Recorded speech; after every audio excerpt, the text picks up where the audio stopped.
नमस्कार दोस्तों। Assistant professor geography की परीक्षा की तैयारी में लगे हुए सभी दिल की दृष्टि से मजबूत और अपने इरादों की तरफ बढ़ते हुए कर्मवीर योद्धाओं का एनके ज्योग्राफी पॉइंट परिवार में स्वागत।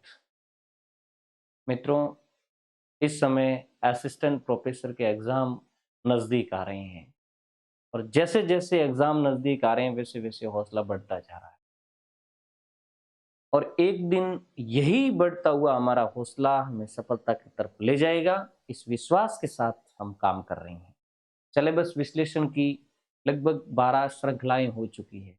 आज अगली श्रृंखला में मैं एग्रीकल्चर ज्योग्राफी, कृषि भूगोल के पार्ट को लेकर के आपके बीच में उपस्थित हुआ हूं। हालांकि पिछले 2-3 दिन से काफ़ी व्यस्त समय के कारण मैं ये क्लास आपको प्रोवाइड नहीं करवा पाया, इसका मुझे खेद है, दुख है। फिर भी हम कोशिश करते हैं कि जितना समय हम बचा पाते हैं उस बचे हुए समय का हमारे ज्योग्राफी परिवार में हम बांटें, ताकि हमारा कारवां आगे बढ़े और आप सब सफल हो।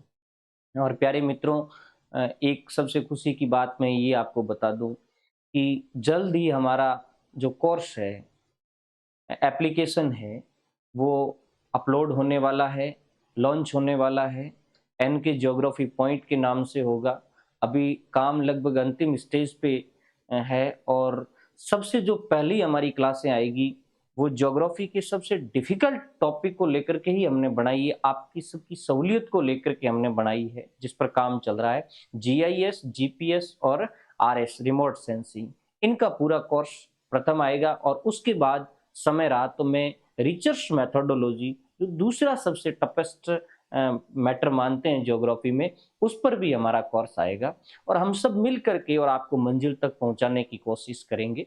तो आज हम एग्रीकल्चर ज्योग्राफी, हालांकि एग्रीकल्चर ज्योग्राफी को मैंने बहुत डीप ले जाने की कोशिश की है, क्योंकि बच्चों की जो क्वेरी रहती है उसके हिसाब से मैंने कोशिश की है कि हम बहुत डीप जाएं और बहुत अच्छा बच्चों को दें। तो इसको मैंने एग्रीकल्चर ज्योग्राफी को प्रयास किया है 2 क्लासों में बांटने का। तो हम सीधा हमारे चैप्टर पे आ जाते हैं। तो हमारा पहला चैप्टर है कृषि भूगोल, प्रकृति, विशेष क्षेत्र और विकास। 3 चीजें हमारे सिलेबस में दी हुई है। नेचर भी है, स्कोप है और डेवलपमेंट है। हम यहाँ तीनों के बारे में थोड़ा संक्षिप्त में पढ़ेंगे। इससे पहले मैं आपको बताना चाहूंगा कि भी मीनिंग और डेफिनेशन नहीं दिया है। इसका मतलब ये नहीं है कि एग्रीकल्चर ज्योग्राफी का मीनिंग या डेफिनेशन नहीं पूछा जाए। डेफिनेशन की अच्छी खासी संभावना रहती है। एग्रीकल्चर खुद की डेफिनेशन, यानी कृषि खुद की और कृषि भूगोल की, दोनों की पॉसिबिलिटी है। तो आप मीनिंग को और डेफिनेशन को अच्छी तरीके से पढ़े। और डेफिनेशन में मैंने 4-5 विद्वान आपको सजेक्ट किए, कम से कम उन विद्वानों की डेफिनेशन आप ढंग से तैयार कर ले। वाटसन की, बर्नहार्ड की, साइमंस की, जिमरमैन की, मैकार्टी की और ब्रुकफील्ड की, किसी भी ऑथेंटिक बुक के अंदर आपको ये जो मीनिंग्स है, सॉरी डेफिनेशन है, ये अच्छी तरीके से मिल जाएगी। तो आप इन 5-6 विद्वानों की अच्छी तरीके से देख लें। देखो, साइमन का एग्रीकल्चर पर मीनिंग जो डेफिनेशन है वो पिछली बार एग्जाम में आया था। साइमन की और जिमरमैन की कई डेफिनेशनें पूछी जाती है, तो एक पॉसिबिलिटी बनती है। नेक्स्ट आता है नेचर, प्रकृति। देखो, किसी भी सब्जेक्ट का नेचर जब हम पढ़ें तो क्या चीज पढ़ें, ये बच्चे के सामने एक बहुत बड़ी दुविधा रहती है। और किताबों के अंदर कई बार नेचर टॉपिक दिया नहीं जाता, लेकिन उससे रिलेटेड कंसेप्ट दे दिया जाता है। तो जब नेचर का चैप्टर आता है तो नेचर में मोटी मोटी हमें 3 चीज पढ़नी होती है। एक तो पढ़नी होती है विशेष सामग्री, जिसको हम सब्जेक्ट मैटर कहते हैं। एक पढ़ना होता है अध्ययन उपागम, स्टडी अप्रोच बोलते हैं जिनको। और एक हम मेथड पढ़ते हैं, मेथड और टेक्निक पढ़ते हैं। तो यहाँ हम एग्रीकल्चर ज्योग्राफी के नेचर में 3 चीजें आपको किताब में से पढ़नी है। एक विशेष सामग्री को पढ़ना है, एक अध्ययन उपागम को पढ़ना है और एक उपयोग में ली जाने वाली विधियों को। इसमें कुछ चीजें मैंने आपको डिटेल में भी यहाँ बताई है, मैं अभी डिस्कस करवाऊंगा। तो नेक्स्ट विषय क्षेत्र और प्रकृति के संदर्भ में अपन पढ़े तो कुछ विद्वानों के विचार पढ़ लेते हैं। देखो, विषय क्षेत्र तो कोई बड़ी बात है नहीं। आपने एग्रीकल्चर ज्योग्राफी का जितना सारा चैप्टर पढ़ा है, जो पढ़ा है वो विषय क्षेत्र का हिस्सा है। तो आप किसी भी सामान्य बुक में उठा करके देखोगे तो 8-10 पॉइंट छांट देना, भाई कृषि भूगोल है, वो इन इन चीजों की स्टडी करती है, तो वो उसका विषय क्षेत्र बन जाएगा। लेकिन प्रकृति के संदर्भ में कई विद्वानों के विचार है, उसको मैंने यहाँ नोट किया है। जैसे मैंने 6 विद्वानों के संदर्भ में बताया, आपको जहां पर भी इन 6 विद्वानों की स्टडी मिले, आप इन 6 विद्वानों ने एग्रीकल्चर ज्योग्राफी में क्या क्या काम किया उसको ढंग से पढ़ लेना है। एक हैटनर है, एक बर्नहार्ड है, एक वीवल है, फॉचर है, ओट्राबा है और जॉर्ज है। ये 6 नाम पीछे नहीं छूटने चाहिए। जहां भी एग्रीकल्चर ज्योग्राफी में ये आए तो इनका रोल क्या है उसको पढ़ लेना है। जैसे बर्नहार्ड की बात करें तो बर्नहार्ड ने एग्रीकल्चर ज्योग्राफी की स्टडी अप्रोच को 3 दृष्टिकोण दिए हैं। यानी एग्रीकल्चर ज्योग्राफी की स्टडी के 3 दृष्टिकोण दिए हैं, ऐतिहासिक, भौगोलिक और व्यवस्थित। आप इसमें गहरा मत जाना, मैं ये यहाँ जो भी मैंने कंसेप्ट दिया है आप इसको गहरा मत पढ़ना, केवल पॉइंट ऑफ व्यू से देख लेना कि बर्नहार्ड ने 3 दृष्टिकोण दिए, कौन से बर्नहार्ड के दृष्टिकोण है और कौन से नहीं है। जैसे ऐतिहासिक, भौगोलिक और व्यवस्थित, ये 3 दृष्टिकोण है। इसके अलावा कोई नाम आता है उसका रिलेशन बर्नार्ड से नहीं होगा, ये प्रश्न बन सकता है। देखो, चिसोलम के, वेवेल के, रिकोनेल के ऐसे प्रश्न कई बार पिछले एग्जाम में आए हुए हैं। उसके बाद वीवल, वीवल ने 3 उपागम दिए, बहुत अच्छा प्रश्न बनता है। 3 अप्रोच दिया एग्रीकल्चर का, एक सांख्यिकी उपागम, एक पारिस्थितिकी उपागम और एक आकृति कृषि भूगोल। तो 3 नाम याद रखने हैं, सांख्यिकी, पारिस्थितिकी, आकृति कृषि भूगोल। देखो कंफ्यूजन कहीं ना हो जाए, बर्नहार्ड ने 3 चीजें दी उसमें और वीवल ने 3 चीजें दी, उसमें कंफ्यूजन न हो जाए, इस चीज का आपको अच्छी तरीके से ध्यान रखना है। कहीं पारिस्थितिकी व्यवस्थित के साथ न चला जाए, कहीं व्यवस्थित पारिस्थितिकी के साथ न आ जाए, तो उसमें थोड़ा कंफ्यूजन की पॉसिबिलिटी रहती है कि एक जैसी जब थियरियां आती है तो इसको थोड़ा क्लासिफाइड करके और ढंग से देख लेना। फॉचर, फॉचर का कोई ज्यादा नहीं था, एक चीज मुझे दिखी तो मैंने लिख दिया। फॉचर ने एग्रीकल्चर ज्योग्राफी के स्थान पर एग्रियन ज्योग्राफी शब्द यूज किया, यानी कृषि भूगोल के बजाय उन्होंने कृषिक भूगोल शब्दावली इस्तेमाल करी। ओट्राबा की बात करें तो ओट्राबा ने कृषि भूगोल के अध्ययन के 3 पक्ष दिए हैं, ये भी एक अच्छा प्रश्न बन जाता है।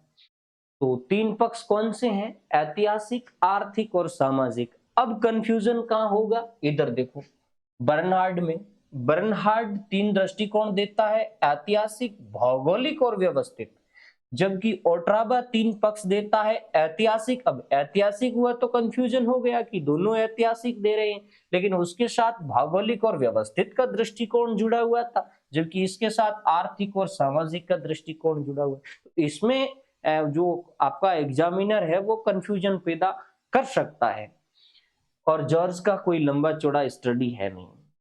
नेक्स्ट पे आ जाते हैं, बर्नहार्ड को थोड़ा डिटेल से देख लूं। एक चीज मुझे अच्छी लगी, बर्नहार्ड को जब आप पढ़ोगे तो उन्होंने कृषि भूगोल के 2 रूप बताए हैं, एग्रीकल्चर ज्योग्राफी के 2 रूप बताए। वो कहते हैं कि हम एग्रीकल्चर ज्योग्राफी का जो सब्जेक्ट मैटर है और सब्जेक्ट मेथड है उसको हम 2 रूपों में समझ सकते हैं।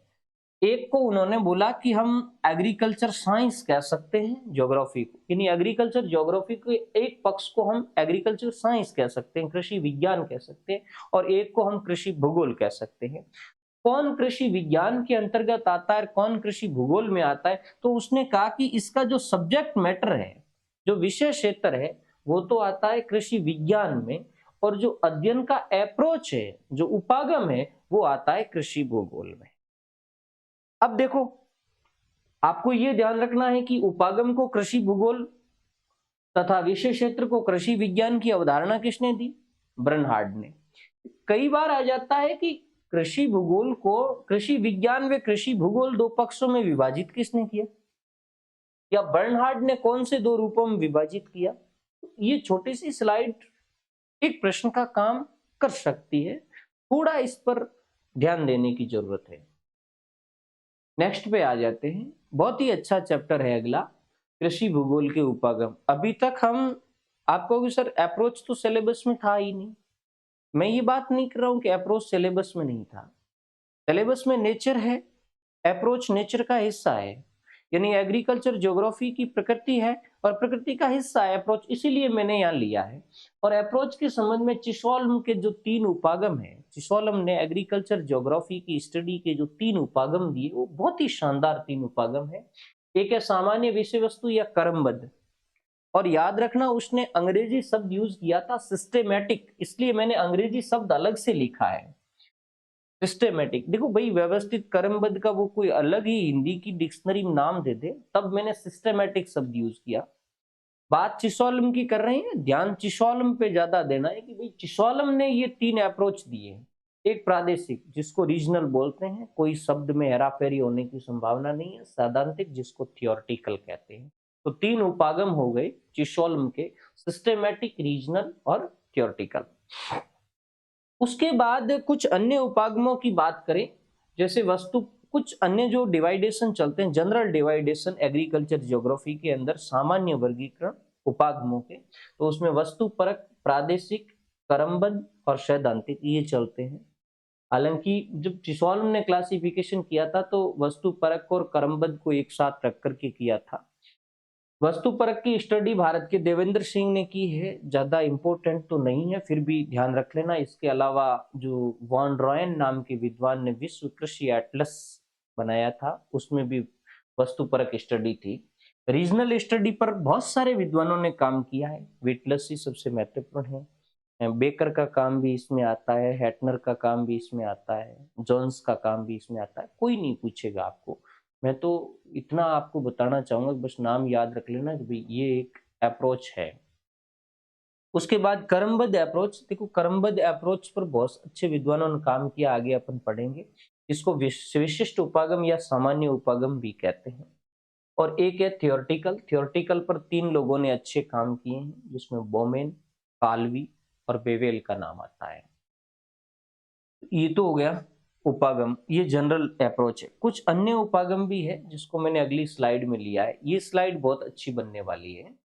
अन्य उपागम, देखो समय के साथ एक सब्जेक्ट वेल डेवलप बनता जाता है तो अप्रोच भी उसमें नए आते जाते हैं। अभी तक जो अपन अप्रोच पढ़ रहे थे वो बेसिक अप्रोच थे, सामान्य उपागम थे। समय के साथ कुछ विशिष्ट उपागम आए, तो अब कुछ अन्य उपागम भी है जिसकी सहायता से एग्रीकल्चर ज्योग्राफी की स्टडी की जाती है। तो कौन से उपागम एग्रीकल्चर ज्योग्राफी की स्टडी में सहायक है, ये आपको ध्यान रखना है। एक है तंत्र उपागम, एक है व्यावहारिक उपागम, एक है पारिस्थितिकी उपागम और एक है कल्याण परक उपागम। बस नाम याद रखना है, गहराई में मत जाना। कल्याण परक उपागम की गहराई में आपको जाना है, कहीं मिले तो सिंपली मैटर देख लेना, एग्रीकल्चर ज्योग्राफी का कल्याण परक उपागम क्या है। याद रखना ये कार्ल मार्क्स के सिद्धांत पर आधारित है। वही समाज के अंदर व्याप्त विषमता, भेदभाव, गरीबी, पिछड़ापन, उससे रिलेटेड अप्रोच को ज्योग्राफी में, उससे रिलेटेड स्टडी को ज्योग्राफी में शामिल करना, ये वेलफेयर अप्रोच कहलाता है। ज्योग्राफी के कई कंसेप्टों के अंदर, जैसे सोशल ज्योग्राफी या कल्चरल ज्योग्राफी हो गई, इकोनॉमिक ज्योग्राफी हो गई, उसके अंदर वेलफेयर अप्रोच आता है, कल्याणकारी उपागम आता है। तो कल्याणकारी उपागम इसके अंदर भी एक पहलू है एग्रीकल्चर ज्योग्राफी में भी। और कल्याणकारी उपागम पर ज्योग्राफी में काम करने वाले बहुत विद्वान हैं, इसलिए एक चैप्टर मुझे ये भी अच्छा लगा। और इसके कई बार मैंने एग्जाम के अंदर नोट भी किए कि कई ऐसे प्रश्न भी आते हैं जो वेलफेयर अप्रोच पर काम करने वाले विद्वानों के कामों से रिलेटेड है। तो यहाँ मैंने विद्वान और कामों की एक सूची रखी है, हो सकता उसमें से कोई प्रश्न बन जाए। जैसे सामाजिक कल्याण पर काम करने वाले कौन लोग थे, जिसमें मोरिल व हॉलबर्ग था, रोजे था, हैरिस था, देनान दीवर था, एल्बम था, चिसोल्म था, बुंगी और हार्वे था। अब इनका काम क्या है, या इन्होंने अपने काम को किस नाम से है वो चर्चित करवाया। तो मोरिल व हॉलबर्ग क्यों चर्चित है, इन्होंने सामाजिक समस्याओं पर बहुत से लेख लिखे। तो जैसे ही सामाजिक समस्याओं पर लेख की बात आती है तो मोरिल और हॉलबर्ग की तरफ हमें जाना चाहिए। काले घेटों पर स्टडी, ये पिछड़ेपन और शोषित वर्ग, उससे रिलेटेड स्टडी है। तो काले घेटों की स्टडी रोजे, अपराध भूगोल पर काम किया, हैरिस ने। स्वास्थ्य सुरक्षा पर अध्ययन काम किया, दिनान एवं दीवर ने। सामाजिक समस्या पर काम किया, एल्बम ने। आर्थिक कल्याण पर अध्ययन किया, चिशोलम ने। और सामाजिक मूल्यों पर अध्ययन किया, बुंगी और हार्वे ने। बहुत अच्छी इंडेक्स ये बनने वाली है। इनमें से या तो मिलान के प्रश्न आ सकते हैं, या कौन इसके संदर्भ में सही है, या इनका अध्ययन इस नाम से जाना जाता है। ये हार्वे का जैसे ही नाम आया तो एक चीज मुझे याद आ गई कि हार्वे ने एक बहुत बढ़िया किताब लिखी थी, एक्सप्लेनेशन इन ज्योग्राफी। कई एग्जामों में ये प्रश्न का पार्ट बनी, एक्सप्लेनेशन इन ज्योग्राफी। तो ये डेविड हार्वे की किताब थी, ये भी आपको ध्यान रखना है। उसके बाद नेक्स्ट, कृषि भूगोल का विकास। हालांकि विकास से इतना कोई बड़ा प्रश्न मुझे नहीं लगता है कि बनने की संभावना है, फिर भी मैंने इसको बहुत शॉर्ट में करके, एक कई बार क्या होता है कि ऐसे प्रश्न पूछ लिया जाता है कि निम्नलिखित में से कौन सा ज्योग्राफर कृषि भूगोल से संबंधित नहीं है, वहां थोड़ी दुविधा होती है। इसलिए मैंने ये कोशिश की है कि एग्रीकल्चर ज्योग्राफी से रिलेटेड जो भी मोस्ट ऑफ ज्योग्राफर है उसको यहाँ अपन नोट कर लें और उनके योगदान को हल्का हल्का किताब में देख लें। तो कृषि भूगोल का विकास की यदि अपन बात करें, विकास यूनान और रोमन काल से ही है। देखो, एग्रीकल्चर ज्योग्राफी नाम का सब्जेक्ट तो उस समय नहीं आया था, लेकिन एग्रीकल्चर और इससे रिलेटेड मैटर की जो स्टडी हुआ करती थी वो तात्कालीन यूनानी और रोमन ज्योग्राफर किया करते थे। तो उसमें कौन थे? तो स्ट्रेबो, सीजर और प्लिनी का नाम आता है कि इनकी लेखों में, इनकी बुकों के अंदर, इनके अध्ययन में एग्रीकल्चर ज्योग्राफी का मैटर इंक्लूड पाया जाता था। उसके बाद 18वीं सदी के अंदर दो नाम आते हैं, एक आर्थर यंग और एक सचवेंस। अब यहाँ आपको ये ध्यान नहीं रखना कि 18वीं सदी के हैं, 19वीं सदी के हैं। थोड़ा देश से कांटेक्ट जरूर ध्यान रखना कि भाई यूके के कृषि प्रदेश या यूके की कृषि पर स्टडी सबसे पहले किसने की? तो आर्थर यंग ने। और जर्मनी में कृषि प्रदेशों का जो क्लासिफिकेशन था वो सचवेंच नाम के विद्वान ने किया था। 19वीं सदी में तो फिर बहुत सारे विद्वान आ गए, जैसे वॉन थ्यूनेन आ गया, इंगेल ब्रेंच आ गए। कोई ज्यादा गहरा नहीं जाना इंगेल ब्रेंच ने क्या किया। वॉन थ्यूनेन की थ्योरी तो अपने सिलेबस में दी हुई है और उसका मैंने अगले क्लास में बहुत डिटेल से उसको मैंने समझाया है आपको। इसके अलावा 20वीं सदी के अंदर क्रोजिमोवस्की और बेवेल का बहुत सारा योगदान रहता है। 20वीं शताब्दी में तो बहुत सारे विद्वान आ जाते हैं, जैसे बेकर है, जॉनसन है, जोन्स है, वाल्केनबर्ग है, टेलर है, विटलसी है, स्टैम्प है, टिवार्था है। इन्होंने अपनी स्टडी से इस एग्रीकल्चर ज्योग्राफी को आगे बढ़ाया। और कोस्ट्रोवी की, इसमें मैंने मोस्ट ऑफ ही लिखे हैं जिनका ज्यादा रोल है। हाँ। उसके बाद नेक्स्ट, एग्रीकल्चर ज्योग्राफी के डेवलपमेंट में एक और संस्था का बहुत अच्छा रोल रहा है। वो संस्था है अंतर्राष्ट्रीय भौगोलिक संघ। याद रखना, एक कृषि प्राकारिकी आयोग आएगा आगे, और ये है अंतर्राष्ट्रीय भौगोलिक संघ। दोनों का जो चेयरमैन है वो सेम है, कोस्ट्रोविकी है। अंतर्राष्ट्रीय भौगोलिक संघ का चेयरमैन भी कोस्ट्रोविकी है, और कृषि प्राकारिकी आयोग का भी कोस्ट्रोविकी है। अंतर्राष्ट्रीय भौगोलिक संघ 1964 के अंदर बना, जबकि कृषि प्राकारिकी आयोग 1972 में बना। उसका आगे की स्लाइडों में आएगा वो। तो एक तो वो अंतर्राष्ट्रीय भौगोलिक संघ, उसका स्टडी का भी रोल हो गया डेवलपमेंट में। एक आपको ध्यान रखना है, बीबी सिंह नाम का एक विद्वान था जिसने कृषि भूगोल के विकास की 3 अवस्थाएं बताई है। आप बीबी सिंह को गहरा पढ़ने की जरूरत नहीं है। मैं कहता हूं कि प्रश्न तो ये भी बन सकता है कि कितनी अवस्थाएं बनाई बताई। तो 3 अवस्थाएं बताई है। प्रथम अवस्था 1950 से पूर्व की टाइम की है। द्वितीय अवस्था 1950 से लेकर 1960 के बीच का समय है। तृतीय अवस्था 1960 के बाद का समय है। ये 3 अवस्थाएं बताई है बीबी सिंह ने। अब भारत में योगदान देने वाले लोग कौन हैं, ये अच्छा प्रश्न बन सकता है कि भाई एग्रीकल्चर ज्योग्राफी में भारत में योगदान देने वाले लोग कौन से हैं। रामाकृष्णन है, श्रीनिवास है, मुखर्जी है, एस पी चटर्जी है, सफी है, भाटिया है, सिन्हा है, जसबीर सिंह है। इसके अलावा हमारा जो नेशनल एग्रीकल्चर कमीशन बना था, राष्ट्रीय कृषि आयोग, ये मैंने इसलिए लिखा है कि 1976 आपको अच्छी तरीके से याद रहे कि भाई ये कृषि आयोग 1976 के अंदर आया था। ये एग्रीकल्चर ज्योग्राफी का डेवलपमेंट है। प्यारे विद्यार्थियों, डेवलपमेंट किताब के अंदर पढ़ोगे बहुत गहरा मिलेगा। मैं आपको कहता हूँ गहरा पढ़ने की कोई औचित्यता नहीं है। आप ऊपर ऊपर किन विद्वानों का संक्षिप्त में क्या योगदान था ये देख लीजिए। नेक्स्ट आएगा कृषि भूगोल के नियम और संकल्पनाएं। हालांकि ये भी सिलेबस का हिस्सा नहीं है, लेकिन जब अपन नेचर को पढ़ेंगे, देखो एक अनुभव और बिना अनुभव में यही फर्क रहता है। अनुभव के जो लोग होते हैं, जिन्होंने एक बार असफल होने के बाद सफलताएं प्राप्त करी, उन्हें ये चीज अच्छी तरीके से पता होती है कि कहाँ बैरिकेड्स है, कहाँ गाड़ी को रुकना है, कहाँ अपन को गहरा पड़ना है। ये चीज मैंने भी ये नोट की कि भाई ये जो नियम है, रूल्स एंड कंसेप्ट है, ये हमारे सिलेबस का हिस्सा नहीं है, बट ये हमारी नेचर का हिस्सा है। नेचर ऑफ एग्रीकल्चर ज्योग्राफी का पार्ट है। इसलिए मैंने सिद्धांत बहुत सारे हैं, मैंने 3 सिद्धांत आपके सामने रखे हैं। आप इन तीनों सिद्धांतों का सन याद रखना, इनके प्रतिपादक याद रखना। बाकी कहीं किताब में मिले तो थोड़ा बहुत देख लेना कौन किससे रिलेटेड है।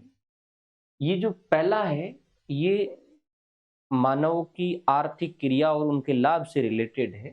तो आर्थिक लगान सिद्धांत 1817 में दिया था रिकार्डो ने। इकोनॉमी का कंसेप्ट है, और वैसे ये इकोनॉमिक ज्योग्राफी के अंदर आ जाएगा।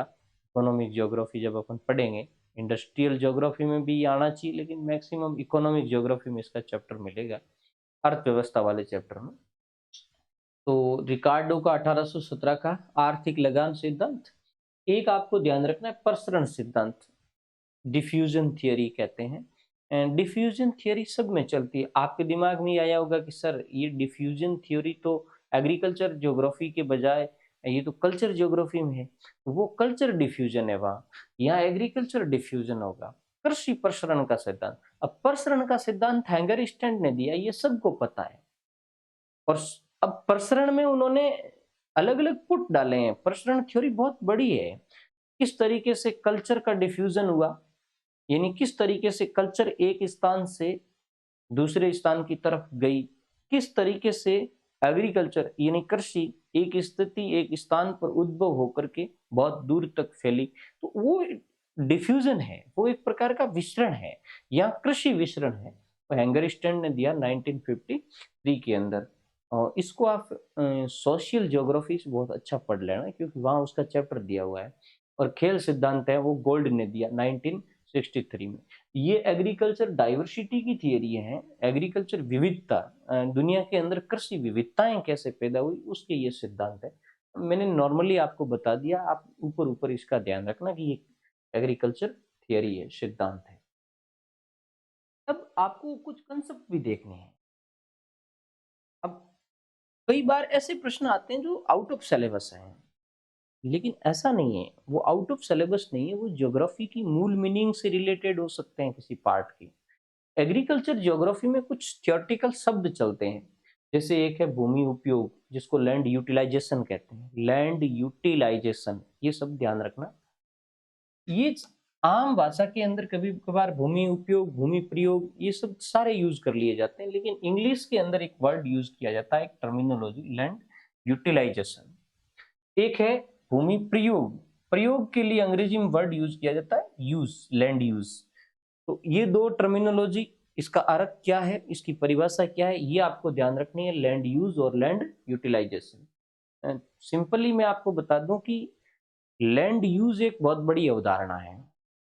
इस पूरी पृथ्वी पे जितना धरातल है, जितना लैंड एरिया है, उसको नेचुरली अलग अलग भागों में प्रयुक्त किया जाता है। जैसे नेचर ने किसी को वन भूमि के लिए इंडिकेट करवाया है, किसी को कृषि भूमि के लिए करवाया है, किसी को जंगलात चारागाह के लिए करवाया है। तो ये बहुत बड़ा क्लासिफिकेशन है, ब्रिड क्लासिफिकेशन। और ब्रिड क्लासिफिकेशन में जो मानव भूमि का जिस काम के लिए इस्तेमाल लेता, उसके लिए ज्योग्राफी में टर्मिनोलॉजी यूज की जाती है लैंड यूज, है ना। तो मैं आपको ये कहूं कि कोई भी डेफिनेशन आए जिसमें बड़े भौगोलिक प्रदेश को इंडिकेट कर रही है, तो वो लैंड यूज को इंडिकेट करेगी।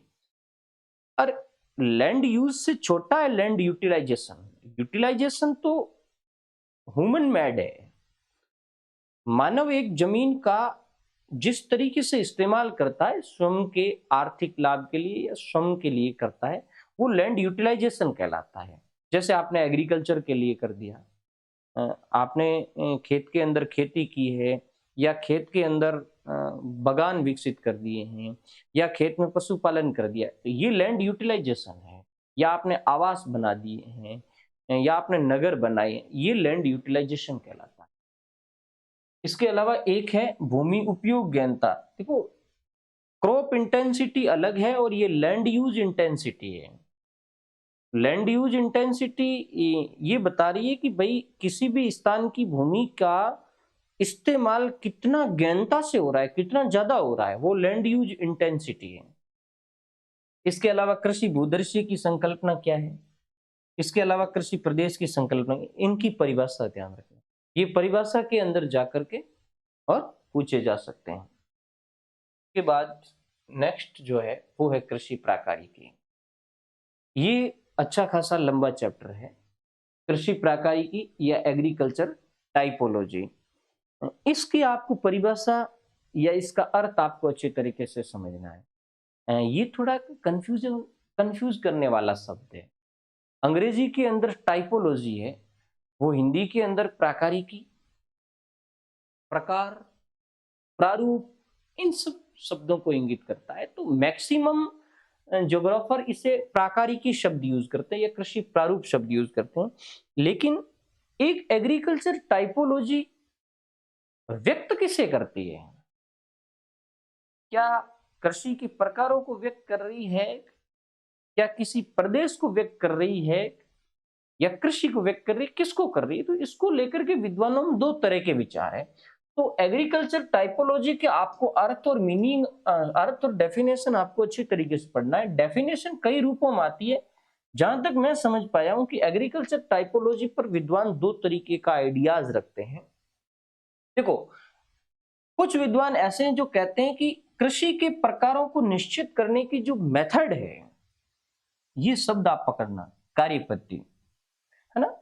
कुछ विद्वान ये कहते हैं कि एग्रीकल्चर टाइपोलॉजी तो एक कार्यपद्धति है, एक तरीका है जो कृषि के प्रकारों को डिवाइड करता है कि ये गैन कृषि हो गई, ये विस्तृत कृषि हो गई, ये वाणिज्यिक अनाज कृषि हो गई, ये बागानी कृषि हो गई। इस तरीके से जो क्लासिफिकेशन करने का मेथड है, उस मेथड को एग्रीकल्चर टाइपोलॉजी कहते हैं। जबकि कुछ विद्वान, वो मैं ये नहीं कहता हूं वो इसको नकारते हैं, वो अपने नजरिए से कहते हैं कि एग्रीकल्चर टाइपोलॉजी एक एरिया है, एक प्रदेश है, जिसके अंदर कृषिगत गुणों में समानता पाई जाती है। देखो, ऊपर वाले लोग कह रहे हैं कि ये मेथड है, नीचे वाले लोग कह रहे हैं कि ये एक इकाई क्षेत्र है, एक एरिया है। कैसा एरिया है कि उसके अंदर एग्रीकल्चर जो कैरेक्टरीज है, कृषि विशेषताएं हैं, उसमें समानता है। अब मैंने पिछले वाले के हिसाब से कहा कि भाई आपने क्लासिफिकेशन किया कि ये गैन कृषि है, ये विस्तृत कृषि है, ये वाणिज्य कृषि है, ये पशुपालन कृषि है, ये मिश्रित कृषि है। आपने जो गैन कृषि क्लासिफाइड की है वो किसी क्षेत्र के अंदर होगी। तो वो जो सेकंड कैटेगरी के विद्वान हैं, वो ये कहते हैं कि ये कृषि टाइपोलॉजी नहीं है, ये जो क्षेत्र है, जो गैन कृषि वाला क्षेत्र है, विस्तृत कृषि वाला क्षेत्र है, वाणिज्यिक अनाज कृषि वाला क्षेत्र है, वो क्षेत्र एक प्रकार का कृषि प्राकारिकी है, वो एग्रीकल्चर टाइपोलॉजी है। कुछ भी हो, ये कृषि को विभाजित करने का एक तरीका है, जहां तक मैं समझ पाया हूं। ऑस्ट्रोविकी एक अच्छी डेफिनेशन देते हैं। ऑस्ट्रोविकी कहते हैं कि किसी विशिष्ट प्रदेश में विकसित कृषि के संदर्भित गुणों में यदि समरूपता है तो वो एग्रीकल्चर टाइपोलॉजी है। ये जो डेफिनेशन है और ये डेफिनेशन, ये दोनों से मिलती जुलती है। ये भी कहती है कि कोई विशिष्ट कृषि वाला प्रदेश है, वो एग्रीकल्चर टाइपोलॉजी है। ऑस्ट्रोविकी कहता है कि एग्रीकल्चर टाइपोलॉजी एक विशिष्ट प्रदेश है जिसके अंदर कृषि के गुणों के अंदर समानता है। गैन कृषि वाला क्षेत्र है तो वहां जो कृषि के गुण है वो गैन से मिलते जुलते हैं। एक्सटेंसिव वाला है, विस्तृत कृषि वाला है, तो वहां गुण है वो विस्तृत कृषि से मिलते जुलते हैं। नेक्स्ट, कृषि प्राकारिकी पर कोस्ट्रोविकी का अध्ययन। एग्रीकल्चर टाइपोलॉजी को लेकर ज्योग्राफी में यदि सबसे ज्यादा बेटर किसी ने स्टडी करी है तो वो कोस्ट्रोविकी ने करी है। हालांकि कोस्ट्रोविकी की स्टडी को मैं आप सबको सलाह दूंगा गहरा पढ़ना, एक प्रश्न अच्छी तरीके से आएगा। कोस्ट्रोविकी को पढ़ो तो दो चीजें आपको पढ़नी है। कोस्ट्रोविकी ने एक तो एग्रीकल्चर टाइपोलॉजी डिफाइन करने के लिए, कृषि प्राकारिकी डिफाइन करने के लिए कुछ विचरक दिए, विचरक कह दें या चर कह दें, अंग्रेजी में जिसको कहते हैं वेरिएबल दिए, हमें कुछ इंडिकेटर दिए कि भाई आप जैसे गैन कृषि, विस्तृत कृषि, वाणिज्यिक कृषि, ये क्लासिफिकेशन कर रहे हो, आपके पास बेसिस क्या है, आधार क्या है, टाइपोलॉजी को अलग करने का आपके पास बेस क्या है। तो उस बेस को उसने विचरक माना है कि बेस ये हो सकते हैं, मैंने अभी बताऊंगा क्या बेस हो सकते हैं, भाई बेस ये हो सकते हैं। और फिर उन्होंने किसी भी प्रदेश की एग्रीकल्चर टाइपोलॉजी को डिफाइन करने के लिए एक फॉर्मूला दिया। ये नहीं, आपको ये नहीं समझना है कि ये फॉर्मूला कहाँ से आया, कहाँ से दिया, क्यों दिया, कैसे दिया, नहीं। हमें तो असिस्टेंट प्रोफेसर बनना है, उसके बाद आर.सी. तिवारी को पढ़ लेना, चांदना को पढ़ लेना, एस.डी. मौर्य को पढ़ लेना, मिल जाएगा इसमें क्या क्या है। तो और उसने वर्णाक्षर भी यूज किए हैं। तो फॉर्मूला क्या है, एग्रीकल्चर टाइपोलॉजी कृषि प्राकारिकी बराबर SO/P इंटू सी, यानी S/O/P इंटू सी। ये SO/P और C ये वेरिएबल है, ये चर है। देखो, एग्रीकल्चर टाइपोलॉजी पर बहुत लंबी स्टडी की कोस्ट्रोविकी ने, और कोस्ट्रोविकी ने एग्रीकल्चर टाइपोलॉजी को जब उसने डिवाइड किया कि भाई किस आधार पे हम प्रदेशों का क्लासिफिकेशन कर सकते हैं, तो उसने कुछ मुख्य इंडिकेटर लिए और कुछ गौण इंडिकेटर लिए। मुख्य और गौण, मुख्य इंडिकेटर उसने 4 लिए, यानी 4 मुख्य वेरिएबल है और 27 गौण वेरिएबल है। एक तो ये 2 डिजिट याद रख लेना, 4 और 27, 4 मुख्य वेरिएबल है और 27 गौण वेरिएबल है। 27 और 20 में कंफ्यूज हो गए। आगे कोस्ट्रोविकी ने इन्हीं वेरिएबलों के आधार पर कृषि प्रदेश बनाए थे और उन कृषि प्रदेशों के अंदर फिर उन्होंने क्लासिफिकेशन किया, तो वो भी मैं आपको आगे समझा दूंगा। तो 4 मुख्य कौन से हैं, ये तो नाम याद रखने हैं आपको। एक सामाजिक विचरक, एक संगठनात्मक विचरक, एक उत्पादक विचरक और एक संरचनात्मक विचरक। उसके लिए अंग्रेजी वर्णाक्षर भी यूज किया, SO/P और C। S मीन सोशल विचरक, O मीन ऑर्गेनाइजनल यानी संगठनात्मक, P यानी प्रोडक्टिव के रूप में आया है, उत्पादक विचरक, C ध्यान रखना यहाँ संरचनात्मक के लिए हम स्ट्रक्चरल यूज करते हैं, उन्होंने अपने लिए C वर्णाक्षर यूज किया है, तो संरचनात्मक के लिए C आया है। तो ये दोनों चीजें हो गई, फॉर्मूला और मुख्य विचरक।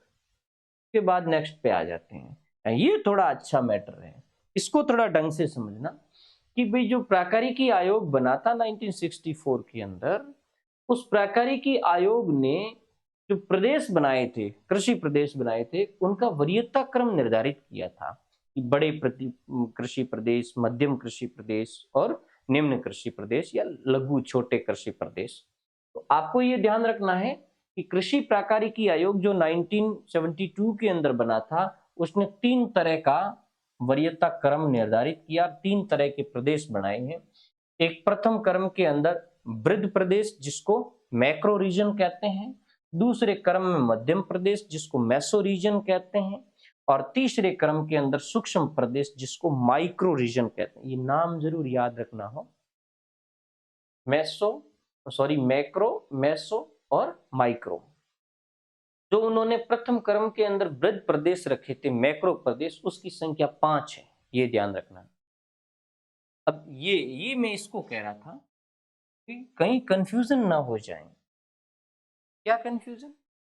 बैक के अंदर अपन पढ़े थे कि भी कोस्ट्रोविकी ने जो वेरिएबल लिए हैं उसमें मुख्य वेरिएबल 4 लिए और गौण वेरिएबल उन्होंने 20 लिए, 27 लिए। वह मैं वो कंफ्यूजन आपको बता रहा था कि भाई आपको कंफ्यूजन होगा कि यार एक में हमने 5 पढ़ा था, 5 और 20 पढ़ा था, ये अभी 5 और 20 आएंगे। ये तो प्रदेशों की संख्या है, वो वेरिएबल थे। तो जो मैक्रो प्रदेश है वो 5 बताए उसने, मेसो प्रदेश 20 बताए और माइक्रो प्रदेश उन्होंने 63 बताए। समझ गए?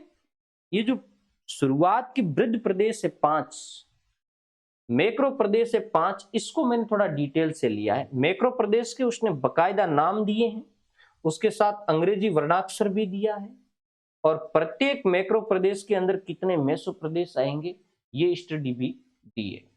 और हालांकि हर किताब देती है, लेकिन मुझे लगा कि ये ही ज्यादा वेटेजेबल है इस चैप्टर के अंदर, इससे ज्यादा गहरा नहीं जाना है। तो 5 वृत्त प्रदेश में उन्होंने परंपरागत विस्तृत वाला एक शब्द यूज किया, परंपरागत विस्तृत। विस्तृत के लिए एक्सटेंसिव शब्द यूज किया, उससे इसका नाम पड़ गया, वर्णाक्षर पड़ गया ई। एक है परंपरागत ज्ञान, देखो परंपरागत इसमें भी है, परंपरागत इसमें भी है। सेकंड वाली जो ज्ञान थी, जो इंटेंसिव थी, उसके लिए फिर उन्होंने ट्रेडिशनल के रूप में टी शब्द यूज कर लिया। बाजारोन्मुख एम, समाजीकृत कृषि एस, विशेषीकृत पशुपालन एनिमल हस्बेंड्री के लिए ए आ गया। ये आपको ध्यान रखना, ETMS ए, ये क्या है? ये जो मैक्रो रीजन है हमारे, वो 5 मैक्रो रीजन है दुनिया के अंदर। उसने कहा ये 5 मैक्रो रीजन ये है ना, और उसके लिए अंग्रेजी वर्णाक्षर यूज किया। अब जो ई वाला मैक्रो रीजन है जिसको हम परंपरागत विस्तृत कहते हैं, उसके अंदर 5 मेसो प्रदेश है। जो परंपरागत ज्ञान है उसमें 4 मेसो प्रदेश है, जो बाजारोन्मुख है उसमें 5 मेसो प्रदेश है, व्यवसायीकृत कृषि है उसमें 6 मेसो प्रदेश, और विशेषीकृत का कोई मेसो प्रदेश नहीं है। एक आपको एक प्रश्न और तैयार करना है कि कोस्ट्रोविकी ने जो कंसेप्ट दिया उसके आधार क्या है। प्रत्येक किताब में आपको मिल जाएंगे, 5 उसने आधार लिए थे, कृषि, पशुपालन, इससे रिलेटेड 5 जो चीजें थी वो इसने ली, 5-6 चीजें हैं। तो कोस्ट्रोविकी की संकल्पना के जो आधार है उसको आपको एक चैप्टर में तैयार करना है। एक चैप्टर मुझे ये भी ढंग का लगा कि राजस्थान में कृषि प्राकारिकी की स्टडी किस तरीके से हुई है, क्या हुई है। तो आपको ध्यान रखना, BL शर्मा ने इसकी स्टडी करी, हालांकि अब तो बहुत सारे लोगों ने कर दी है। BL शर्मा ने 6 कृषि प्रकार बताए और 3 क्रम बताए। ये इसी जो कोस्ट्रोविकी वाला क्लासिफिकेशन था उसमें से उन्होंने 3 क्रम लिए, E, T और M। E परंपरागत विस्तृत वाला, T परंपरागत ज्ञान वाला और M बाजारोन्मुख वाला। ये 3 कृषि प्राकारिकी राजस्थान के अंदर पाई जाती है। ये हमारी है जो पहली क्लास है। इसको बाकी का जो चैप्टर है उसको मैं नेक्स्ट में लेकर के आऊँगा। हालांकि मैंने कोशिश की है कि डीप को भी बहुत शॉर्ट टाइम में करूं, फिर भी यदि संभव हुआ तो अगली क्लास में इसको पूरा करूंगा, नहीं तो जहां तक मेरी कोशिश होगी मैं अच्छी तरीके से पूरा करके 3 या 4 क्लासों के अंदर आपको प्रोवाइड करवाऊंगा। इसकी अगली क्लास बहुत जल्द आएगी। धन्यवाद।